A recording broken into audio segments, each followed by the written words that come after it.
The Mind Club: Who Thinks, What Feels, and Why It Matters. By Daniel M. Wegner and Kurt Gray. This book by Professors Daniel M. Wegner and Kurt Gray is a blast. Their topic is sure to spark hours of philosophical reflection. How can readers know if they really are thinking or if the dog that's watching them think is thinking? The authors have a lively sense of irreverent humor. Their chapters discuss different kinds of minds or minds in different contexts, adding up to a varied and multifaceted conversation. Anyone with a reflective or curious bent will enjoy the author's insights and anecdotes. GetAbstract recommends this singular approach to those who are curious about self-knowledge, understanding the mind and seeing what different approaches to the mind have to offer. In this summary, you will learn how people think about minds, why the mind is an important entity to understand, and what factors shape perceptions of mind. Takeaways: understanding which entities, people, animals, things, think and feel is important, but challenging.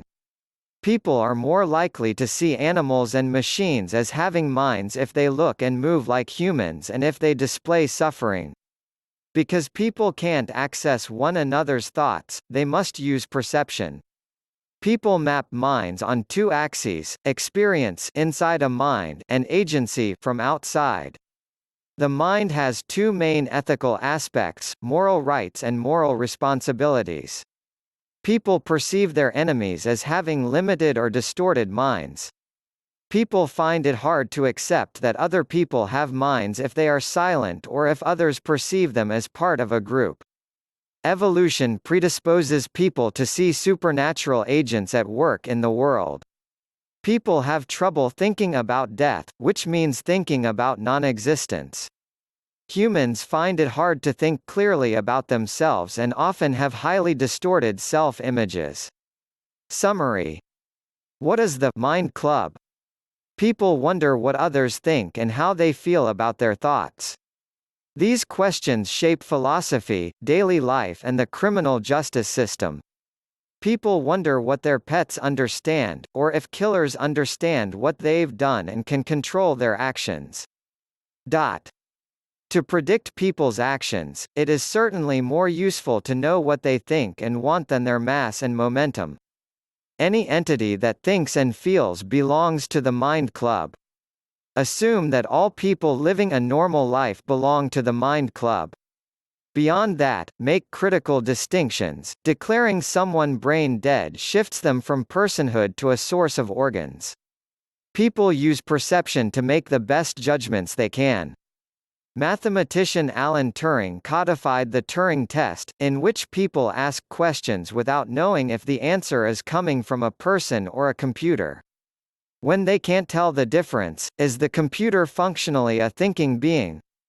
The power of loneliness stems from the evolutionary fact that humans are social creatures who depend on others for survival. More than 2,000 people took a mind survey evaluating and comparing various types of minds on a range of mental capacities. People place mental capacities on two axes: experience and agency. Experience refers to a being's inner life: can it feel, is it aware? Agency refers to thinking and doing. These factors relate to action. Together, they provide a framework showing inside and outside. You may not realize it, but your memories are distributed across many sources, including notes, books, people and machines. Normal people score high on both. People believe deities have immense capacity to act, but minimal internal states. Babies rank high on experience, but low on agency. This framework explains how the mind relates to two elements of ethics: moral responsibilities and moral rights. Anyone with experience deserves moral rights, anyone with agency has responsibility. There are two kinds of perceived minds, each with its own type of morality: thinking doers and vulnerable feelers. Moral agents do moral or immoral things to moral patients, those who are vulnerable and lack agency. In these complementary opposites, one entity acts, the other suffers. Animal minds. People think that one animal has more mind than another, according to how quickly it moves. People see animals that move slowly, like turtles, or quickly, like insects, as more mindless than animals that move at a nearly human pace. Complex, goal-directed animal actions indicate the presence of mind. Tool use is a clear sign, like chimps using sticks. So is environmental manipulation as seen in the actions of ravens and blue jays, such as dropping rocks in water to raise its level so they can drink. Rhythmic motion communicates intelligence. Simulation may sometimes lead us astray, but, much more than theorizing, it makes us care about the mental states of others.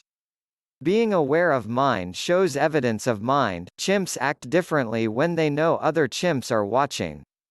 People see the presence of mind as more evident in creatures that resemble them and in animals that feel emotions, especially complex emotions.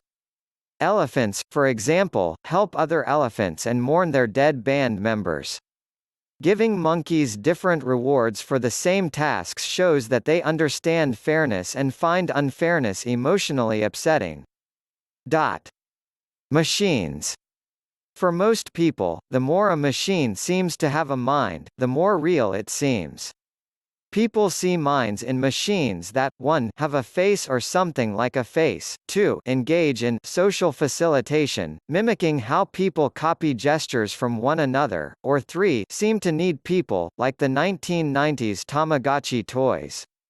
People see machines as having minds when they disobey or frustrate them, like automated phone systems do. People see minds in other entities for 2 reasons: they feel lonely, and they want control. How do people decide which animals count as moral patients? With mind perception, of course. People have long wondered if machines will develop minds.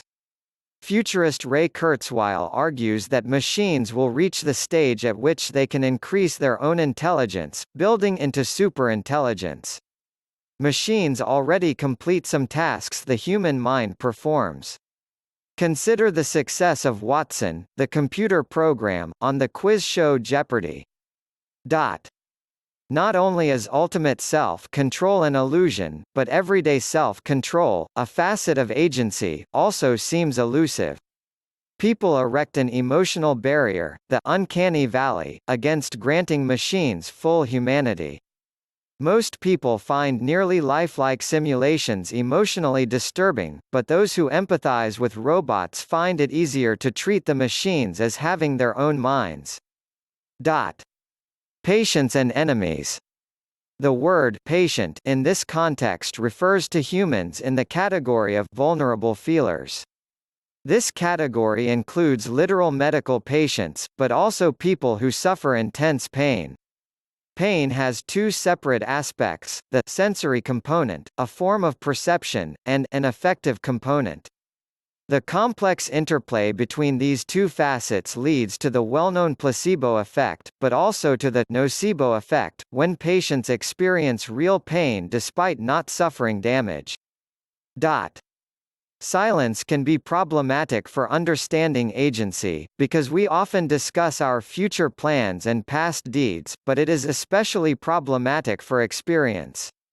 When people try to understand the experience of others, they have 2 options: simulation, when they apply their own imagined experiences, or theorizing. Simulation leads to empathy. People apply theorizing only when simulation reaches its limits. Medical patients suffer from systemic limits to this emotional connection. Their training as doctors directs them not to connect emotionally with patients and to seek answers from clinical tools. Yet treating people as patients removes their capacity to act for themselves. If we assume that monism is true and death marks the disappearance of mind, then imagining yourself dead is like trying to imagine nothingness. Treating people as enemies dehumanizes them, and removes their fundamental humanity. People with an us versus them mindset see someone separate from themselves as less of a person. People divide into groups when they get the chance to join together to be kind or cruel, when they can practice reciprocity, meeting kindness with kindness, and when, in transitivity, people like or dislike the same things. Research suggests anyone seems dumber in a group, including teenagers, college students and even the elderly. People treat those they see as different outsiders as either unfeeling doers or unthinking feelers. History provides many examples, like European accounts of encountering Africans in the 19th century.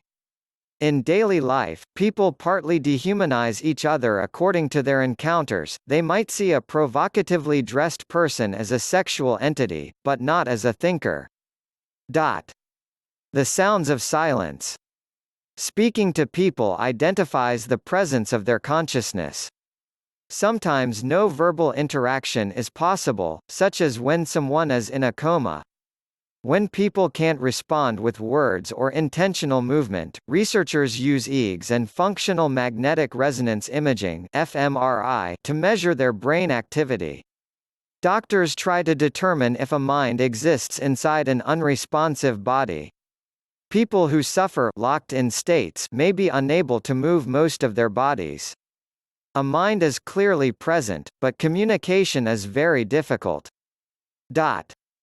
The gods of small tribes are seen as relatively less powerful and knowledgeable than the god of the Western world. One difficulty in dealing with those who are silent is that people fail to understand experiences that are so different from their own. Silence generates ethical challenges when dealing with developing fetuses. The fetus lacks mind at conception, when it is just a few cells. But babies possess the capacity for mind at birth. It isn't clear when the capacity for mind emerges in the months between those states. The group. People often talk about groups or organizations as if they have minds. No matter how you define groups, you always find exceptions. The clearest defining factor for groups is firm boundaries. Joining some religions, like the Unitarians, is easy, but joining others isn't. For example, becoming Jewish is relatively hard and leaving Judaism is harder still, because bloodline partially defines membership. Although we can be certain of the existence of our own mind, it is unclear how well we understand it. Sharing a common fate defines groups. Everyone on a winning sports team is a champion. Proximity and similarity help define group members. Entities in a group seem less intelligent. Sheep are intelligent, but because people see them as a group, they seem less intelligent. The same goes for people. Mind types.